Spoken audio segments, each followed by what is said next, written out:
All right, we are live.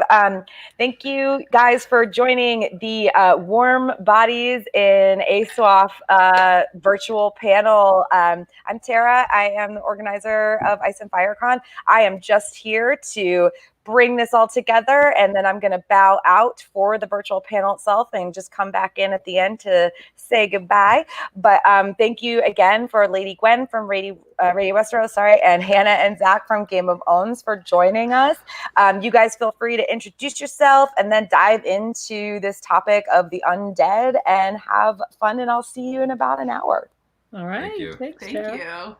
you. Yeah. Excited to be here. Lady Gwyn. Hello. I love the glasses. Yeah, what's going on? What is what would you call it? You said it was a motley? I don't know. It's just stuff that I have. What does George mean when he says motley? You know? It's like clothes that are, like patched together, sewn together. So yeah. The glasses aren't really going to work for very long because I can't see anything. I like the nose look. That's good too. You do this. Good for the I think I'll beginning, that was for effect. Now I'm just going to wear my actual glasses so I can see what's happening. That was a short-lived part of your costume just there. Like it left quickly. Yeah. I mean, if I didn't have to read anything or look at people, they would have lasted a lot longer. But no, we're here to, talk to each other and everybody else about zombies. Hey, everybody. The night before Halloween. Yeah, so here we are. Spooky. I'm really excited for this. I wanted to have this conversation in general for a long time, so I'm so glad we got to do it with you. Thank you. Me too. Very excited for this. And we have a lot of good, we've got some good things to talk about, so. There's a lot of things to talk about. I feel like I keep adding to the list as I'm reading through. I was just adding. She was going through just now 5 different details of underneath 5 different details about fire whites, talking about their physical representations. It's we're going too deep right now. We have to work through this with her on the panel. That's the point of the panel. Is what we're going to talk about. There's just so much that we don't know. I mean, so zombies really. I guess when you talk about them in A Song of Ice and Fire. There's just so many things that we just don't know, and a lot of questions when we talk about end game type of stuff, and we'll get into people like Jon coming back to life, Melisandre's role, all these kinds of things. There's so many questions that we have left open on this topic, so I think it's really interesting because there's not a lot of there's us reading through a couple of highlights of important things that have happened in the series so far, but most of it just leads to a lot of open-ended questions, and so when we think about the others and Hardhome happening, and so we'll get into all of that. But we will. Yeah, are there any questions that I really loved what you just said, and that makes me really appreciate the point in the story that we're currently at right now with 2 books left. Are there any questions that you feel could be in that category, but now being as far as we are into the series that you've got solid answers on? Do we have solid answers on anything? About the undead, about whatever you say now. The Lord of Light side, about the ice side of things. Either way, because we've gotten different degrees of answers, small reveals within these POV chapters of applying contextual clues from other ones that we've read and gotten direct answers from, things like Lady Stoneheart, and then later what's happening to Vic in the Dance with Dragons, and are able to piece all this stuff together.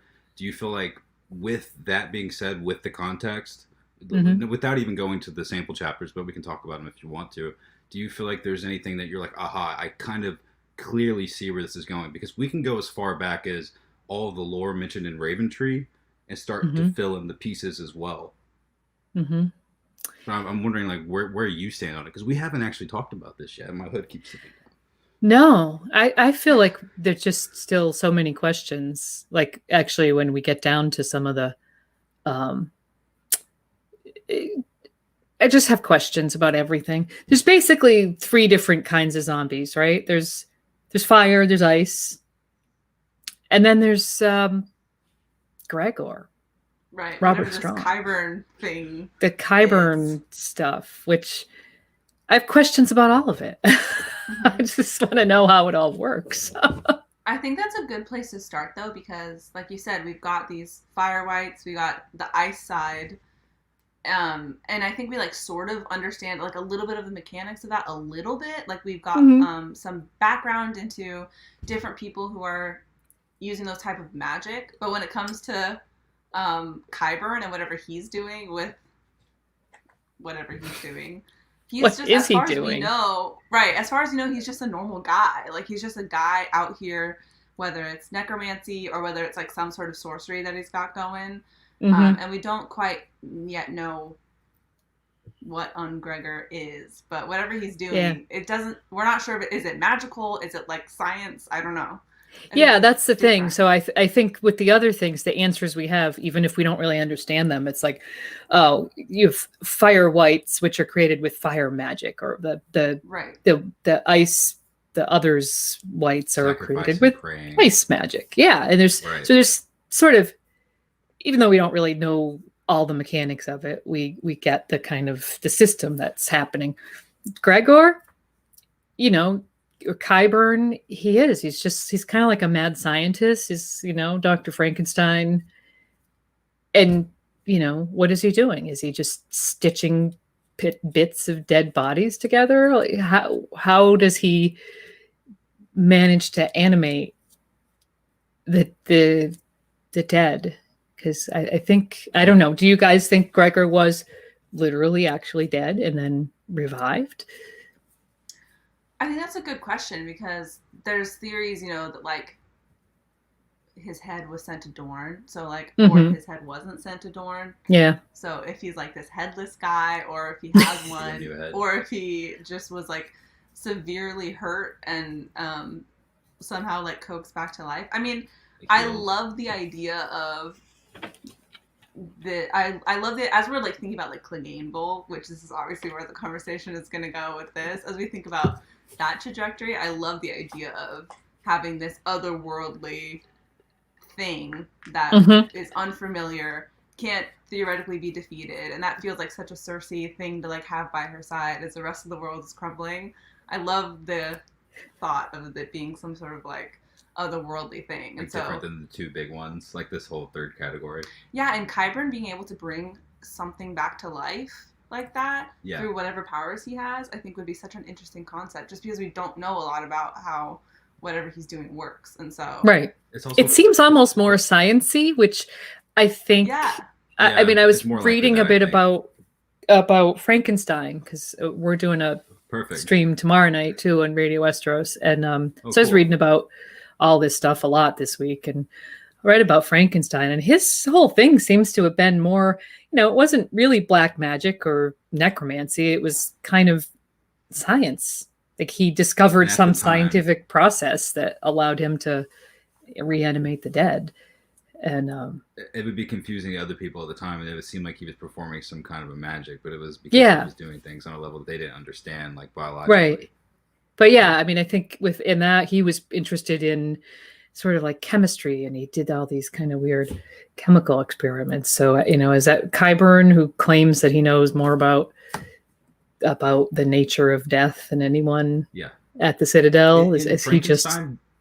Does he resurrect, does he create the monster using like a charge to the nervous system of dead flesh? Is that what it is? I've actually never read the novel. I actually couldn't remember, and what I was reading last night said that it's left sort of vague. Like, it talks about all of his experiments, but then how it happens, and if there's anybody else out there that knows better than that, correct me. But yeah, it just interesting. It seems like it was left. We don't left know of any lightning rod stuff in King's Landing right now with Gregor or Qyburn or anything. And I feel like being in the depths of King's Landing would also not be the best place to be able to channel some of that. But there could be something for that. Could be something. Right. We just don't know. I don't know what kind of poison specifically was used on him from Oberyn's spear, so I really can't say whether or not, like, how deep Gregor was taken into his sounds like it was pretty nasty, though. I mean, I'm sure it was. Let's say he was completely dead. Let's just go on that train. Is Qyburn really downstairs performing necromancy for real? Yeah. And what does that mean in the context of A Song of Ice and Fire? Truly, because, like, what are the creepiest insights into that have we really gotten? Are we talking about, like, things we've seen in Karth? horrifying stuff. Like he's doing experiments with all these women. You know, Cersei keeps giving him females to do experiments on. He takes Sanelle, her maid, there's a couple of puppeteers, and eventually, what's her name? Philly Stokeworth. And, you know, we don't really know what he's doing, but it's it's implied that it's pretty horrific. And is that like he's probably, sorry, go on. I don't know, I was just gonna say, I don't know if it's related to what he's doing with Robert Strong, because it all seems predates creepy that. to me that it would be girls. That he's just taking a bunch of ladies down there. He's like, I need them for my specific experimentation. It's like he might just understand molecular, like microbiology better than everyone else on some level as far as maesters are concerned. He's just getting a free supply of whatever girls he wants down the basement as well. The basement just sounds like a good way to describe it, even though it's a little bit more specific, a little bit more medieval. Yes, it's so weird. I'm glad we have that dark horse though in the series, because it seems like on a fantasy level that the Lord of Light stuff, and then the way he contextualizes the, let's call it like the White Walker technology, I really love through the lens of, I know that R'hllor is mentioned from, I believe, the first chapter after the what is it? Not prelude. What is it called? Epilogue, yeah. I feel like the Lord of Light is mentioned in Daenerys' first chapter, so it's like a part of the story, but I think it easily glossed over in some way, because it's like, this can't be that important because we have all these characters to worry about. But through the lens of the Lord of Light, R'hllor, this technology of fire whites, whether or not it's affected or Jon Snow is affected by it, but we know a lot of characters are. I think that's really neat how he worked that in. And then a little bit less, I think, subtle, but still really cool through the White Walkers. But I think that what's going on with Gregor, if we end up getting like a bigger picture of that through Qyburn or whatever, might end up being the most subtle sort of like multi-book explanation, like blossom of this weird kind of magic or technology within the story versus everything else, which is so interesting to me. I just don't know how it works. But you guys don't have a specific, you think it's just, what do you think? I know that Lady Gwyn said it was probably just healing of some sort. What do you think? You think it's magic, or do you think he's actually... No, I like the idea that it's like this healing, more like science-y kind of... It's not like chanting and sacrificing those women? Yeah, because it brings like another side of what it means to like, what's the word? It just like, it's another way to manipulate the universe almost. You know what I mean? Except for you're just using like science to practice through like scientific. I know nothing about science, but anyway, but like so. Right, exactly. So natural remedies. I like the idea that it's like another side of being able to, you know, manipulate the universe around you, but instead of something magical, it's something worldly, which I think like adds another depth. So what if, like, this, I think the Sand Snakes, one of them says that, you know, the poison that was used on Gregor, I think it's manticore venom, but he had done something to it, thickened it or something. I think is what Pycelle says. I feel like it was something where, you know, it was altered somehow, maybe with magic or some other process that would draw out the suffering, because I think manticore venom on its own is supposed to be just instant death. So whatever it was, well, let's say that it's somehow polluted his blood, because Qyburn at one point tells Cersei that his blood is turned black and, you know, thick, and it's kind of something weird is going on with his blood. His blood has been poisoned, basically. Maybe it's something as simple as what he needs these women for is he's like doing a blood transfusion. Right. Sucking all their blood out and taking the bad blood out of Gregor and giving him all this fresh new blood That's a good idea. Well, if you look at like what scientific thought was around that time, you would think leeches. It all came, like bloodletting and leeches and stuff. I mean, everything boiled down to what your blood was like at the time. So, you know, they used to like bloodlet people until they were basically killed them because of the loss of blood and not because of what was happening. Also, but they got addicted to that feeling. They're like, let me get I got a headache right now. Sure. But like, so I could see, you know, that working at this. In that mindset. Doesn't Taylor Swift have a song about that? Bad Blood? She does. Bad blood. Yes. I forgot about that detail, though, about Gregor's blood becoming like glutinous and black. So manticore venom is like something with the, like, I know the word hemoglobin, it sounds sciencey, but I guess the hemoglobin becomes thick. the cells like slow down. But my question though is like, if Gregor is like reanimated, whatever that means, does that mean? I know we look at like fire whites and others. We know that like blood doesn't really flow through their veins, like, and so whatever Gregor's reanimation is, does he need blood to flow through his veins in order to be able to function and like live, or is it something else? Man, I don't know. So has his blood been replaced, or does he now need like a fresh supply? Like, is there this? Ooh. Like he's got to, you got to feed him or something, you know? Can you imagine? It's like having a Tesla. I guess it's just like having a gas car. Plug it in. You just gotta charge it, Same thing either way. But we're the same way with food. I mean, we just have like this like circulatory system that replenishes it. So maybe they take the ability away by actually dying. So does anyone know? And I'm not reading the chat, but maybe you guys could talk amongst yourself about this.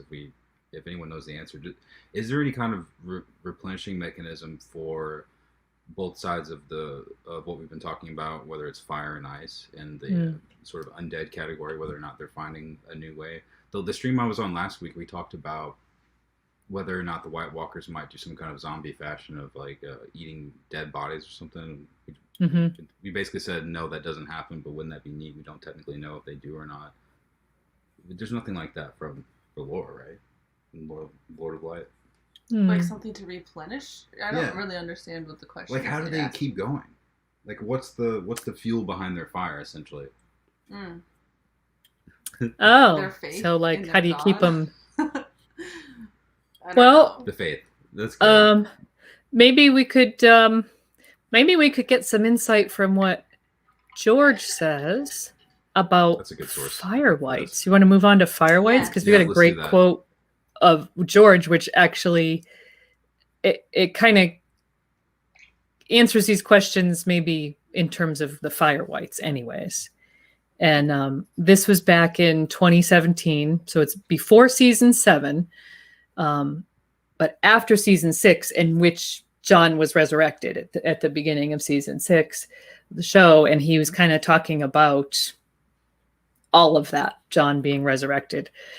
And so he says, poor Beric Dondarrion, who is set up as foreshadowing of all this, every time he's a little less Beric, his memories are fading. He's got all these scars. He's becoming more and more physically hideous because he's not a living human being anymore. His heart isn't beating. His blood isn't flowing in his veins. He's a white, but a white animated by fire instead of ice. Now we're getting back to the whole fire and ice thing.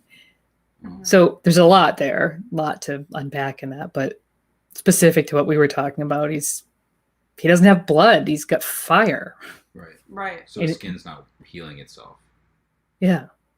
Yeah. So he's just kind of, and I guess that's why, Derek's you even see the ice others, zombies, kind of disintegrating as they go, you know? That's true. Right. Yeah. Their bones are always sticking out in strange ways, even in the description. Yeah, like the fresh ones are okay, but the ones that have been dead for, So if you've been dead for a while, you're probably walking against trees and stuff, and like bits of you are falling off, probably from the actual cold.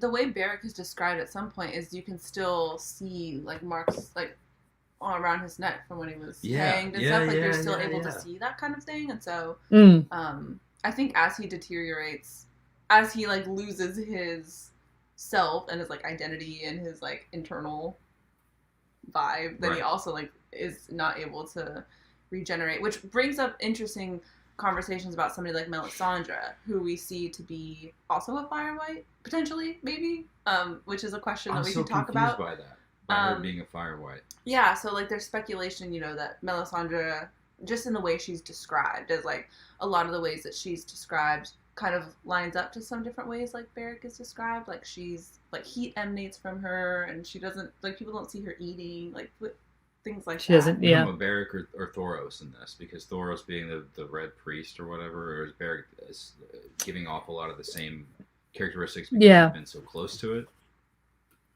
No, I think that Beric. I think that. Sorry, you go ahead. No, go ahead.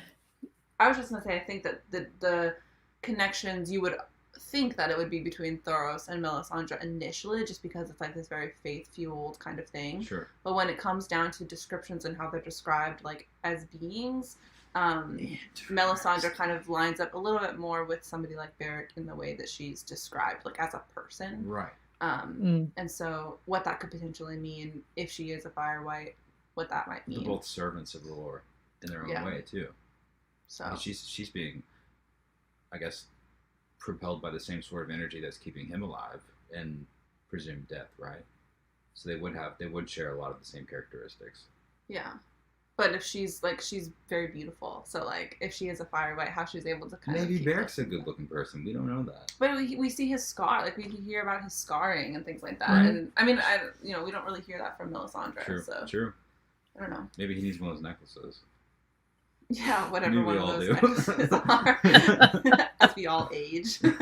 So they don't age, but also they don't heal. Is that what it is? Or they do age? They're not, or like maybe it's rapid. I would say they probably don't. They just stay, but they don't do other things that humans. I mean, we age, but we also, our cells regenerate. You know, if it's like they're kind of stuck in time, like stuck in where they were. This also brings up other questions I had about Catelyn. I was going to talk about her too. I was going to mention her too because she's, 3 days dead, and she's got this horrific, her throat has been slit, and she's got these gashes on her face, and it's just horrifying. And basically, from the sounds of it, everything is just exactly the way she was when she was pulled out of the water. Can you imagine? Right. The blood is turned black, and her skin is turned kind of like clammy pudding. This thing is described as pudding. It's just because she's been in the water. It's like bring back those food descriptions when you're talking about Catelyn's dead face, please. Yes, can we please find some more cheese and pudding and I don't know. You think it was weird for her to figure out how to talk by holding the neck flaps closed? You played Lady Stoneheart on stage once in a skit. What was that like? Can you bring back one of the voices? No. It's almost Halloween. It was very embarrassing for me personally because I was terrified. But you did a great Lady Stoneheart, I think. Thank you. I think that so if they're reanimated where they are in the state that they died in, and if they're reanimated both like in physical form and potentially like mental state, I think that would say a lot about like Catelyn as Lady Stoneheart. I mean, if she's gonna look like that always in that state of constantly if that's her state of mind, and if she's gonna look like that always, then that's like such a terrifying thing. And I don't know for sure if like the state of mind thing is real. Like I don't know enough, and one of you guys might know about like Beric's state of mind when he was reanimated for the first time, like how any of that maybe continues on in his personality throughout his time that we see him. But I guess that's a question about like Lady Stoneheart specifically that might help us answer kind of the mechanics of being a Fire White more. What do you think about that, Lady Gwyn, and whether or not if Jon is brought back with that same technology, let's call it, him being like a first pass through, how much he'll be affected by it? Well, I think so. Beric. So here's the interesting thing to me is that that statement from George that I read, which basically he flat out says that Beric Dondarrion is foreshadowing of all this, by which he's talking about Jon's resurrection. So if Thoros and Beric foreshadows the sort of Melisandre and Jon thing, does that mean that, so is just Jon going to be a Fire White like Beric, who granted has now been resurrected 6 times. He's on his 7th life. Too many times. And every time he says, I think I have a quote where he says,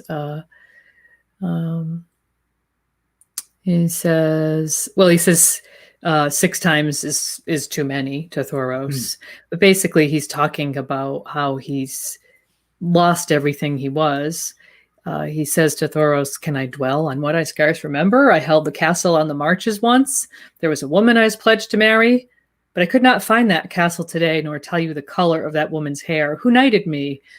what were my favorite foods? It all fades. Sometimes I think I was born on the bloody grass in that grove of ash with the taste of fire in my mouth and a hole in my chest. So that was his first death. He asks the Rosif, "Are you my mother?" There's a kid's book called "Are You My Mother?" Yeah. So I laugh. Oh yeah, I know that one. The little bird. Right?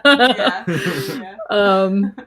But yeah, so he loses a little bit of himself every time. So I think with Jon, if he's going to become a Fire White, just the first time, he doesn't necessarily have to lose a lot of himself, but he could come back very changed for sure. Is that what you think is going to go down?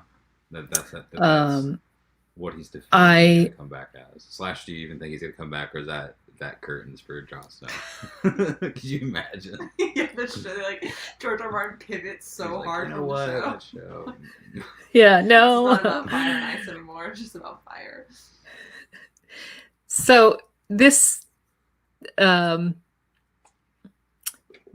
statements about Jon and him being, similar to Beric and not having, and the fact that Beric doesn't have blood flowing in his veins, that he's basically animated by fire rather than by blood. That I find that very strange in terms of thinking about that in terms of Jon. And I mean, beyond when that revelation was made 3 years ago, that led to a lot of people discussing Jon's abilities, shall we say, his manly abilities. But I mean, just how does Jon Snow, the hero of the story, go on? Like, what changes for him when he no longer has blood flowing in his veins beyond his abilities?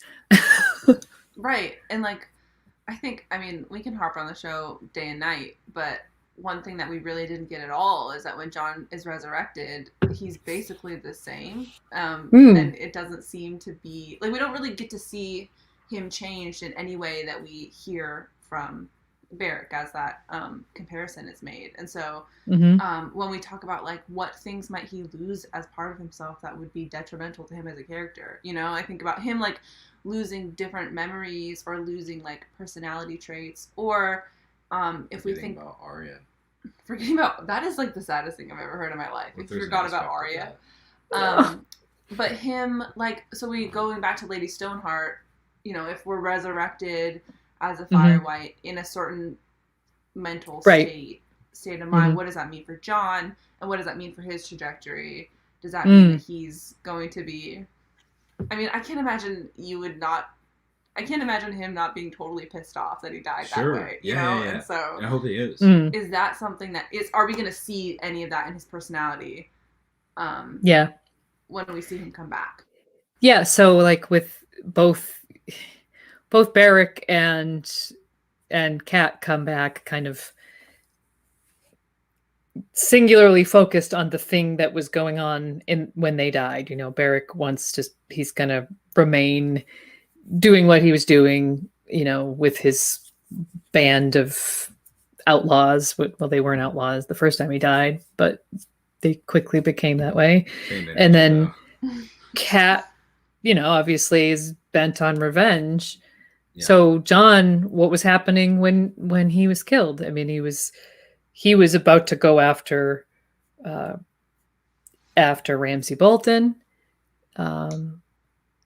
and he was, killed when the organization that he leads is, revolting against him. So I mean, I'd say those two things are going to have to all of those be guys, his focus. Very specific guys that weren't, I guess, pulling their weight in the right way that he saw fit. There's such an important moment was happening with the entire realm, and also letting all the free flow through the wall. Decide that it was a good idea in the midst of all that to corner him against the wall and to stab him to death is what he'll bring him back into.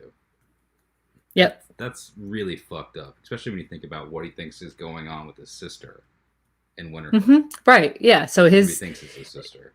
Similar to, Catelyn, she is bent on revenge, but she also remembers that her daughters are still out there, and the Brotherhood under Lady Stoneheart is looking for Sansa and Arya. So Jon could be very single-mindedly, determined to save his sister, or could have something to do with the wildlings, because they were involved too. I mean, while Jon's getting stabbed, there's absolute chaos going on around him. You've got the giant is rampaging, and the wildlings are sure to be joining in with that. And obviously the Queen's men are there, and there's just going to be all these factions. And I don't know if Jon comes back in the wake quickly of Jon or coming back. If he does, he's like, I've been in support of you wholeheartedly the entire time. I have literally never ever doubted you. Neither has Sleaze. Where is she? Yeah. Where is she? right. She's gonna be like not leaving her quarters at that moment. Just like, I don't want to address this person after all this. It's gonna be so weird. Do you really think? So you guys think that Jon is gonna come back for sure? I mean, you can't say that Jon's not. But I don't know how it's gonna happen though. I know we saw it in the show, but everything is so wishy-washy in the show. It's just like Melisandre walks in the room, she cuts his hair, she walks. We get that great shot of Jon coming back to life. Sure, and Ghost looks up, like he feels something happening in the room, I guess it seems, but kind of like how you were talking about in Frankenstein, where they just kind of avoided giving you the answer of how the technology really works. The show did the same thing, where it's like, there's no real answer here, and I'm still. We don't really know what the answer might be. Exactly, so I don't know how it's going to happen, so I can't really believe in it yet. And it's like, if he came back as ice, like, because there's the whole train of thought of putting him in one of the cells, and eventually he raises as some kind of a white that has like the same kind of spirit that Coldhands has, where he's able to be himself in some sort of way, or at least have a modicum of humanity in some spectrum, versus like a lifeless zombie would. That would be more along the line of Jon of the North, rather than Jon being brought back in the same technology as a Beric or a Catelyn or Vic's Hand or anyone else that's brought back by R'hllor. Wouldn't that be a little bit more poetic to the story? But at the same time, there's so many Whites and White Walkers being brought back by the technology behind the White Walkers that I feel like the handful of people we see brought back by R'hllor would be like somewhat within the ratio of like ice versus fire. But I don't know where Jon's going to fall in that, and I also don't know how important that is to the story necessarily. Is it all the same thing through a different lens? I think might be the answer at the end of this, at the end of the 7 books. I just don't know. Well, I would say for Jon specifically, something that we haven't talked about yet is Ghost, and kind of Ghost role with Jon coming back. For sure. I think that could potentially change things or play a major role in who he is as a person when he returns, based off of how Ghost is either used or not used, like in that situation. So I think that's going to be a big factor in it. Like, I don't know exactly how that's going to factor in, but I don't know. I hate to look to the show for clues, but at least Ghost was in the room, and that they gave me some kind of good feeling about it. Yeah. So I don't know. Maybe it's a vote in that direction. I don't know. What do you think, though? We haven't talked about this. Maybe you have to like give your opinion on a full-fledged episode of Radio Westeros, like where you're like, all right, it's time. But I feel like I want to get a scoop somewhat. Like, what do you think? How do you think it's going to happen to Jon? Like, I know you think he's going to come back, but how do you think it's going to happen? Is it going to be in the cells, or is it going to be through some kind of magic through Melisandre, or something else? Yeah, I mean, I think he might be stored in the cells, because that's where they're storing their bodies these days. He's got a couple of corpses in there that he's waiting to see. He brings these dead wildlings through the wall and puts them in the ice cells, but they have iron chains on, so they don't rise. He's brought them over to see if they're going to rise like Othar and Jafer did, and they don't. But the thing that I find interesting about that is that they have iron, which is supposed to, if you go down to the crypts of Winterfell, all the kings have iron swords in their laps, and it's supposed to keep the dead from rising. So I wonder if Jon gets put into an ice cell without any iron. Maybe he does rise, but I actually tend to think it'll be more Melisandre. I think he might be put there temporarily, and that she raises him. But I could definitely see a version where it's ice, and maybe it just happens, and she's like, wow, what just happened? You are the guy. I really need to like look at the fire and get an idea about what's happening right now. Yeah. Yeah. So. Or maybe she'll do something and then it'll still be the ice, and she'll think, "Oh my god, look what I just did." Yeah. In some strange way. I can do both. Right. I mean, maybe that's what the show was trying to do. Like, right. She really wasn't doing much, right? Exactly. No, that's a really good explanation, I think, of that moment. It seemed like there was more to do with just the sort of God behind the TV show, or behind the God mode that involved ghosts somehow. I don't know, because she didn't do anything. We saw everything she did. We had footage of all the screen time, presumably, of her in that room. She didn't do anything. Yeah, but you think about, well, I was going to answer a question that, this isn't the answer to the question, so never mind. What I was going to say is, we just did on our show an episode, one of Vic's chapters, when Makoro does all of his magic to his hand. Mm-hmm. And we get this, like, point of view change where, like, instead of George R. R. Martin telling us, instead of as a point of view character, he tells us what's going on in the room. Mm. He like pulls out of the narrative and doesn't tell us what's going on. And so I feel like us seeing magic happen without necessarily understanding the mechanics of it is not something I'm like necessarily caught up in, because there's just a lot that we don't understand. And so what Melisandre can and can't do, whether we like totally understand the mechanics, to me, I don't know. But I think that, like, something interesting as we're thinking about, like, this Thoros, Beric / Melisandre Jon comparison, if Melisandre brings Jon back to life in whatever way that she does it, is that something that she's going to do multiple times? Like, is Jon just going to be able to become this, like, forever living thing and, like, really put himself out there 24/7 because he knows that Melisandre's got his back? Wow. You know, because she's always right. Like, yep. She's like, talk about, like, ultimate version of Targaryen after all that. What were you going to say? Yeah, no, I like this idea, which, I mean, I don't necessarily know that think this is the way it's going to happen, but I like this idea of Mel being like his personal revivalist. Just follows him along. Cool. She's like, oh, right. Battle of the Bastards, you died. Oh, you're back. Right. You know? Exactly. John. But if you follow that through to the conclusion, what Beric did in the end is give up his life for someone. Right. Yep. So, you know, whether Jon gets brought back once or like Beric 6 times, maybe the comparison is that in the end, he gives that gift of life to somebody else. Mm-hmm.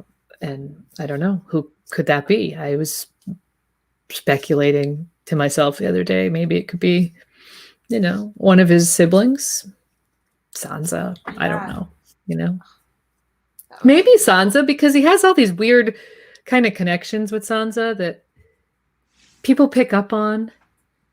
Like what? And find them somewhat odd. Well, do they just think about each other? Or she thinks about him, and there's some, I don't know, there's just some, you get some weird vibes occasionally. There's very slight, but I don't know. Maybe it's building to something that's completely unexpected like that. I like that idea. I hadn't really actually thought about that, like who he might give his life to at the end. I don't know. I'm just. And that's what this is for. Yeah, for sure. Right? I like the, like, it's an interesting thought as well, as like as Jon continues to come, if we go this route of like Melisandre just like brings him back to life hundreds of times, like as somebody who's potentially more than likely going to be in a position of power, and he's already in a position of power, how does him losing his ability to be himself, how does that like potentially change the way that he rules or is interacting with people or making decisions and things like that? And that might be something that it's like a realization that I can't keep being reckless and dying because I can't afford to not be Jon 100% of the time. Right. So I've got to like rein it in. So yeah. I don't know. I think that comes, like, all of that's just going to come back when we understand who Jon is after he is resurrected and what kind of man he is and how different he is or not different he is, whether that's physically or mentally or, you know, whatever else. But whatever's going on with him has got to be exacerbated by the connection he has with his direwolf. And I feel like from the evidence that we've gotten, if you could just take it out of context from the first chapter or like the first couple chapters of a Game of Thrones, you could think that maybe the direwolves were happenstance. But as we've gotten evidence along the way, it seems like it's a lot more than that. You see that these star kids all have different levels of ability connected to some kind of, we'll call it, I guess, old magic. I feel like that's the only category we have for it right now, because like I said earlier, we don't really have the answer. We have a lot of evidence, but we don't have necessarily answers specifically to what it's going to be. That we can't ignore whatever's going to happen to him being associated somehow or being affected by what's going on with Ghost, being so close by and also being so important to him. So I'm curious as to how that will shake out. I feel like that might be easy to ignore, but I think it also might be like a really big, sort of obvious part of it, because it's been so present at this point so far in the story. Yeah, especially for him specifically. Yeah. Yeah. And really all the Star kids in their own way. Except for what's going on with Sansa and Lady, though. Which I guess is poetic in its own way. Yeah. A way that I have to really think about. Right. Yeah, I would say that I was going to say I would argue that Jon's connection with Ghost is like the strongest and most prevalent, but then you look at like Bran and Arya, and that's not necessarily true. But yeah, I don't know. I mean, I definitely think that that's like a piece that's going to change what we already know, which is very little. Dude, Robin and Gregor are so cool, though, as a pair. I know they were taken out of the story in such an unfair way so early, but they were just such a cool pair the way they were fighting. Yeah. Who? Robin and Gwyn. Oh, yeah. Yeah. They were more like, it was more like Jon and Ghost, because they had the luxury of being together all the time. I mean, yeah, exactly. Bran and Summer kind of, but they've had this long journey where Summer's off a lot, or Bran is actively warging Summer, which is a different kind of relationship than what you see with Jon and Ghost, and probably Robb and Grey-Worm, where they're just more like companions, and their warging is probably more of a fluid thing that just happens unconsciously. Like a dream, whereas Bran is just like taking an active role in everything and trying human flesh through Summer. I can relate to that though. Why not? Give it a shot.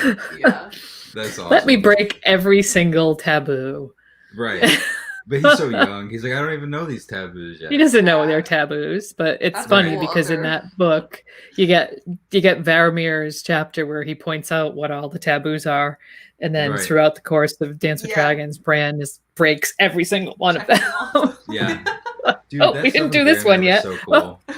So cool. And like how much he covets what Jon has with Ghost, and just Ghost in general being like a sire or a kingly, just like the top of the line animal that he could use as a host for his consciousness. Everything is so interesting. I love the sort of premeditation on George R. R. Martin's behalf to be like, you guys are gonna really think that this is cool, but to have done it so long ago, I feel it's like, thank you for doing your job. I'm just really excited at that point, on that fact alone, thinking about what sort of stuff that he's anticipated for us to sink our teeth into for the Winds of Winter and beyond at this point, because we're in a whole different era of the world right now. Because that was the stuff he thought was cool back then. I say back then, all those years ago when he was publishing those books then. So think of all the new stuff that we have to factor into our sort of global consciousness. That he's like, let me try this out. And I think that he will, especially now with all this time. It's not like he rushed to get the Winds of Winter out during the series because it was huge. Like he's still right now could be like, I have a new idea and put that in right now. Absolutely. Yeah, that's cool. Then he has to rewrite everything, and then we're back. Back to square one. Like next Halloween, we're having these same conversations. Here's my question though: as we're like talking about Firewights and Jon coming back to life and all this kind of stuff. I mean, we haven't even really touched on the whole other side of the spectrum potentially, like the others, whites in general, and kind of if there are opposites to each other, like if there's any similarities that we know between these two types of magic and these two types of beings, and kind of how they maybe compare or how they're so wildly different from each other, and then how we might see the others, showing up and flexing their own different kinds of power. Basically, if there's a fire equivalent to the others, I don't know, but I wonder, like, is Melisandre I don't know. Is she the fire equivalent to the others? I mean, the sort of like the embodiment of, I guess the others, I would say, because they're not really undead themselves. They're more like the embodiment of ice magic. Oh, they're ice made flesh, right? So is Melisandre fire made flesh? And that's slightly different than being a fire white, maybe. I don't really get it. I feel like we're using sort of like first level terrestrial terms to describe like early medicine, to describe something that we don't really understand when it comes down to there being some kind of governing force within the world that might all be one thing or might be something that has opposites to each other. I'm not sure. But like we're calling it ice magic or we're calling it fire magic, but in some way like they're able to access or harness or some kind of lensing effect to focus the energy that I don't know what it has to do specifically with resurrection. But as we talk about it and I hear us talking about what information we have available to us at this point, it seems like that's what it sounds like to me, that we're describing something at the early stages of understanding because of the information that we have. And it seems familiar to me of things that from our real world that we now have more information on that we're able to sort of fill in the gaps on. Like, we know to wash our hands because it carries pathogens that might infect open wounds, But like, I feel like we're talking about sort of technology within Westeros of the magic in a way that is before that point of understanding sort of micro, like things that we can't see, germs, things that we can't see. And like that these life forms are able to access that technology. But I don't know if they're different. They might be though. They might be. Like, to me, it seems like Melisandre's ability to use the Shadow Baby so early in the series indicates that it's not just a practical understanding like we were talking about with Qyburn, but that there actually is some aspect of all of this that requires some kind of spell work in a way. Well, we know for sure that the others can, like, they are capable of resurrecting. Like, I feel like we've got like I'm losing my train of thought, but like the most prevalent example is we have. Yes, you did it. Yes, I texted. Yes, we're talking about very important things, Ghost Sir. I was like, why did you my thought? I love the guest appearance. That was awesome. Sorry, what were we talking about? It doesn't matter anymore. Being the same thing or not. What I was trying to say, I'm actually grateful that I get a little bit of a redo. So thank you for that. What I'm trying to say is that the others creating whites is like the most straightforward example we have of resurrection Master of the dead. slave. Right. Yeah, in A Song of Ice and Fire. And, we don't necessarily understand like what that relationship is, but we know for a fact that is something that's happening. Right. For sure. It's like how if Varamir or if Bran, let's say like powerful wargs, are able to put their consciousness into a host life form. What if there's a collective consciousness that is behind whatever the White Walkers are doing? And it's essentially the way that the show sort of used it was putting it inside of a character, the Night King, where you kill him, you kill everyone. What if it's a global consciousness, or let's say it is the Night King, where essentially they're able to actually war into willing hosts or unwilling hosts because they're dead, and they're able to animate all of these things simultaneously. Yeah. The same way that a warg like Bran would do. Yeah. Just like, I don't know, like splinters of their consciousness go out. What if Euron figures this out? I mean, there's a lot of things that I don't want Euron to figure out. No shit, dude. That right there is what it's all about. There's a lot of things at this point in the story. Could you imagine how mad we would become, all of us collectively, as just a world reading these stories, if Euron Greyjoy becomes someone that's like, you know what? Kicks down the door and starts understanding how to use that form of magic when no one else does. Well, like exactly. Your face is right. Having somebody control this like collective masses, and it's like you reference the Night King, and again, the way the show does it and like the way that ends. It's a very terrifying thing that's very prevalent in the storyline of you've got these zombie single-minded things that we don't really know how to kill, I mean, we do, but like we don't really have the ability to actually do it in a large scale. And so I like the idea. I think, I don't know, like Euron's like the guy. I don't know, but you like that idea? No, I'm changing my mind. But anyway, I don't know what I'm trying to say. It is kind of I'm getting confused, but a little like on the fence of like, ugh, it sucks, but it could be cool. But this idea of like a collective, I mean, that's a very terrifying thing, and watching that play out, that's like a real genuine threat with this like these single-minded collective beings that are just like out to get you. I mean, that's the most like black and white evil. That? Either Euron using that, or them, or like the others are able to control the whites in some way and being able to use them on like a less collective way. I mean, we know that they can keep their, so let's, they're whites, they're undead servants, they can kind of keep them in stasis, I guess. Because you had Othar and Jafer at first, who were, appeared dead. Then they came through the wall, and then they woke up. I mean, something made them wake up, but we didn't really understand that. And then you see when Bran is going to the cave, they're all hiding under the snow, and they all just kind of burst out. But it's not really clear that they were like. You're onto something right now, though. You're talking about like the places in which that they were around, like the wall being a bar from that. Like people that die south of the wall don't resurrect as White Walkers or as whites. So people inside of the cave don't either. So like, why are they right outside the cave? And why but right outside, the wall, presumably, they did. If the trees weren't cleared away, wouldn't they be right there? Or if the Night's Watch weren't there ranging and patrolling, wouldn't they be there outside the wall? So what's controlling them, as they're lying under the snow? I guess it's not entirely clear that they're, just lying there kind of like, waiting or that they're not controlling themselves. But then you hear about these dead things in the water at Hardhome. And what's up with that? I mean, are they just like... Think about the Watcher outside of the Mines of Moria. Probably the same energy. Yes. But through the or the dead marshes also in Tolkien.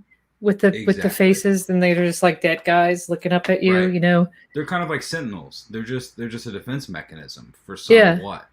And so what activates them that thing is exactly. But what's behind that thing that activates it, or who set the trap for that thing to activate it? Yeah. In the case of Lord of the Rings, the Watcher is a life form that's left over from a period that's a warring time, much more ancient in the current Third Age. So it's like we can throw that one probably out for now. Let's say maybe that is a leftover thing. And kind of like, I wondered, are they something left over from the Doom, or are they, I don't know. Doom could have reached that far. Well, I don't know. Any other like geological indicators of like ash or like sediment or things? There was a big explosion up there at some point. I don't know if it's related to the Doom, and I'm gonna really reveal, that there something has something happened at Hardhome in the past, some kind of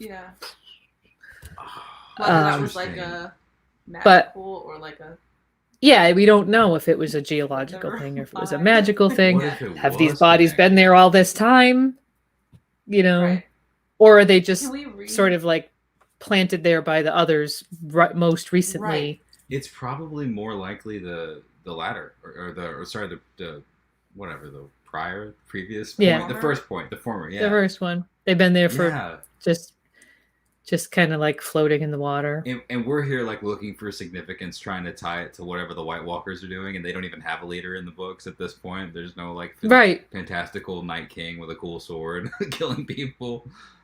Can I read the Hardhome thing? I want to read Cotter Pike's message because I think that's kind of do it. Thing. So his letter from Hardhome.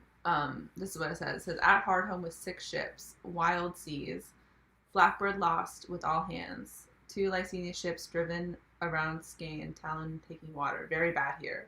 Wildlings eating their own dead things in the woods.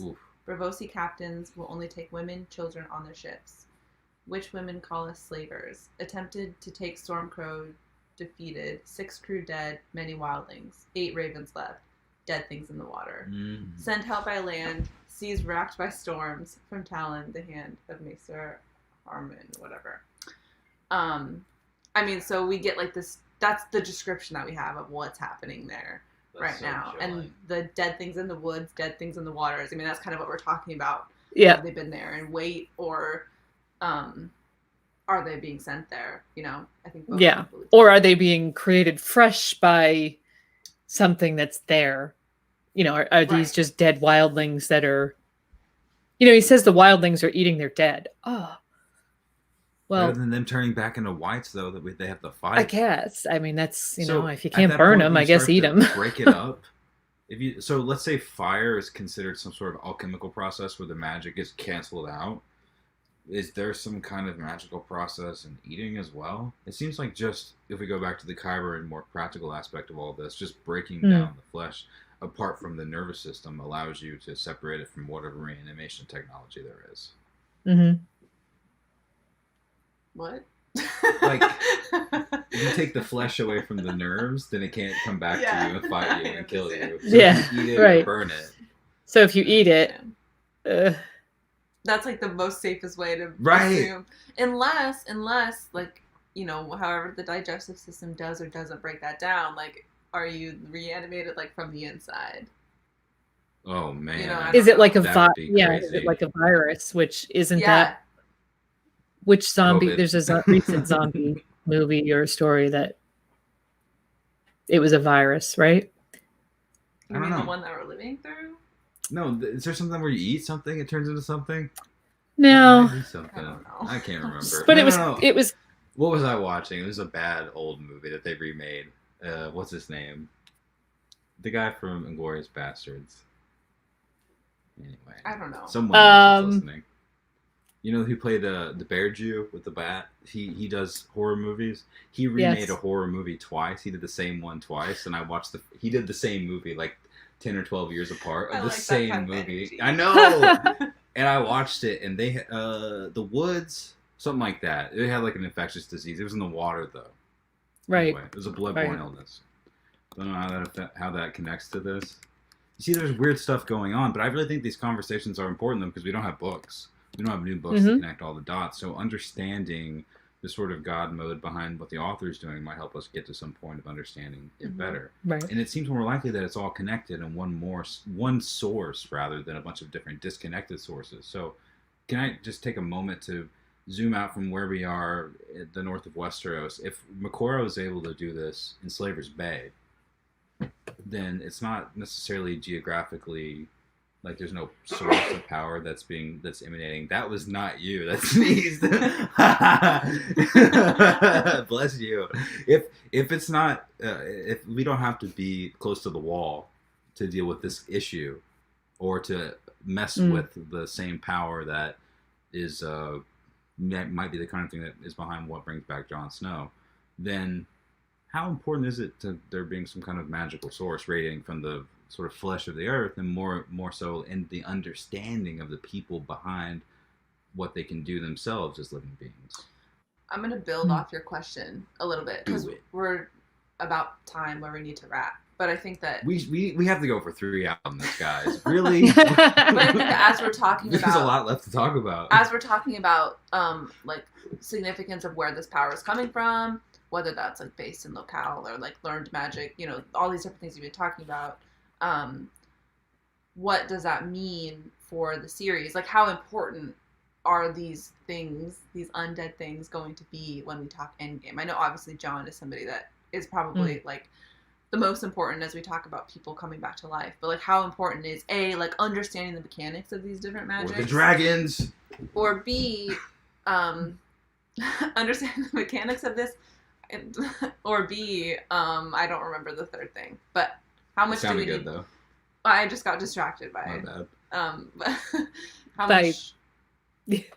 Yeah, how much do I? Whatever. I mean, you guys know what I'm trying to say. I know what you're trying to say. I'm trying to do a cool wrap up question. It was a cool one. I liked it. So, all right, I have one. Yeah. What up, Tara? Just Tara. Oh, I can't hear you. You're muted. I'm just popping in for the end of this. That's okay. So one final question, maybe. Do we have any predictions for future zombies? Like people that, are we going to see somebody that we know and love become an undead person? Aside from the people we already know and love. Besides the people we already know and love who are undead people. Okay, the obvious, but anyone else? Like maybe dragons? Maybe. Aren't they that, though, from the petrified eggs, right?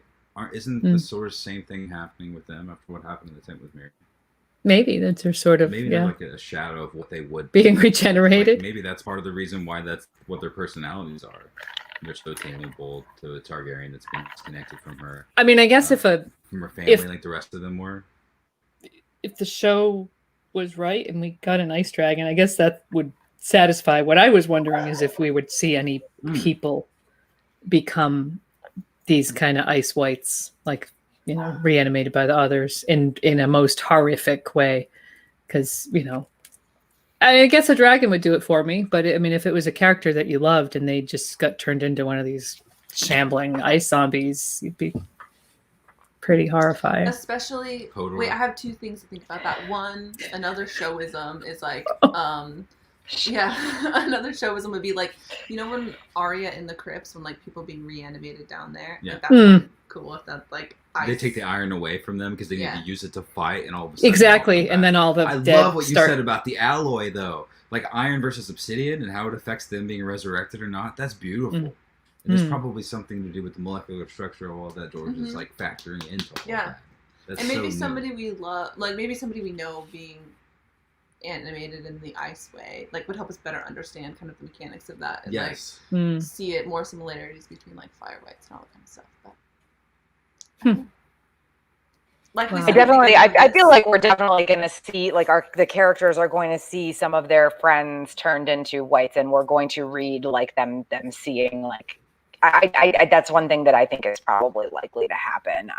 I think you're right, because I think it won't have the same impact if it's just like so far the people that have been whited that you've seen that you recognize were all kind of like bad guys, like Chet and a bunch of the people that were part of his mutiny. So it's like very black and white evil.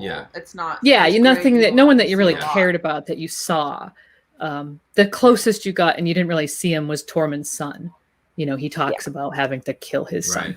But I think that's a good point that we'll see more of that. Yeah, I mean, I hate to bring Walking Dead into this because it's gone to such shit, but that's one thing about The Walking Dead. It's like you don't really care about the walkers, obviously, when they're just like rando walkers, but like every once in a while you see, especially the ones where you haven't seen this character for a while, and then you see them as a walker, and it's like, oh wow, that's actually like that's a little hit right there in the emotions. It's like Bill Murray in Zombieland. You're like, wait a second, I know that's a zombie. That's fucking Bill Murray. Poor Bill Murray. So it's going to be happening in the story, both meta and physically. Like we'll have people that are being blended in ways where it's like I don't know who to support, but at the same time we're also going to have there'd be strange resurrections and mixing of people being of varying levels of dead and undead at the same time. That's perfect. Way to weave that in for us. That's great. All right, I'm going to let this one last question come in just because I like it. Lonely Cat wants to know, will anything happen with the 79 Sentinels? And then once you guys have answered that, we'll sign off for the evening. Well, there they are, frozen bodies in the wall. If the wall falls or they somehow get, like any of those bodies in the ice cells that Jon has, I guess they could certainly be, they weren't burned properly. So or eaten. Or eaten, as we were saying. Nobody did either of the two approved methods of disposing of their bodies. The only two that we know about so far. Speaking of eating people, harken back to last week's cannibalism webcast, So if anybody watching this hasn't watched that one, it is on our YouTube channel. Please check. They all sort of, cross over each other. These next few weeks. So maybe not next week so much with the Curse of Harrenhal, but Spoilers. All right. There's more eating people. Any last thoughts from you guys before I wrap this up?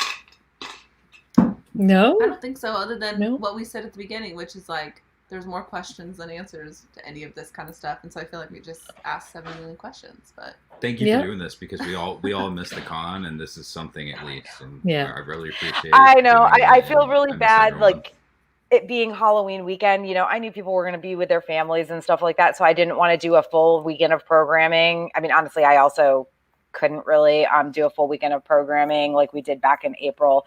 But yeah, let's just keep our like fingers and toes and everything else crossed for April, and you know, stay safe and everything. And yeah, like we had fun last week. This was I've listened to, been taking part in the chat for most of this. Has been really great. Thank you guys so much again for joining. And I kind of, you know, slipped up. I didn't really slip up. I mentioned that we are doing one next Friday as well, which we haven't. If you were a Patreon, you actually would have known about these weeks ago, just saying, or a patron, sorry. So you can check us out on patreon.com/IceandFireCon. But yeah, so next week's is again a Friday.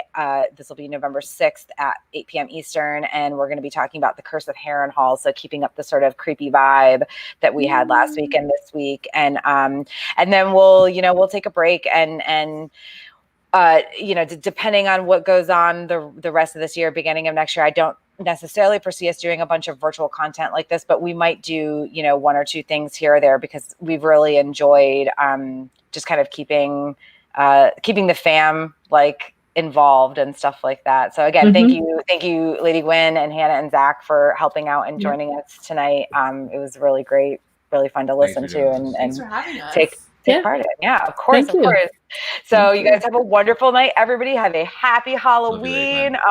Don't eat any people, and you know, stay alive and stuff. So wash your hands, wear a mask, social distance. I love you guys. That's right.